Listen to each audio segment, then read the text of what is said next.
बिस्मिल्लाहिर्रहमानिर्रहीम। कभी आपने सोचा हम इतना पढ़ते हैं, वजीफ़े करते हैं, फिर भी दुआएं कबूल क्यों नहीं होती?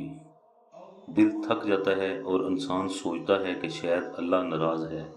लेकिन हकीकत यह है, अक्सर मसला वजीफ़ों में नहीं, हमारी गलतियों में होता है। पहली बड़ी गलती हराम कमाई के साथ दुआ करना।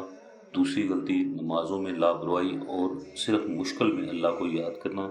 तीसरी गलती वजीफ़ा ज़बान से लेकिन दिल अल्लाह से गाफिल। चौथी गलती जल्दी नतैज चाहना और सब्र छोड़ देना। पांचवी और सबसे खतरनाक गलती मायूसी, जबकि अल्लाह की रहमत से मायूस होना गुनाह है। याद रखिए, जब नीयत साफ हो, दिल हाजिर हो और सब्र साथ हो तो कोई दुआ रद्द नहीं होती। अगर ये बात दिल को लगी हो तो वीडियो को लाइक और शेयर करें और चैनल को ज़रूर सब्सक्राइब करें और कमेंट्स में यकीन लिखिए और अल्लाह पर मुकम्मल भरोसा करें।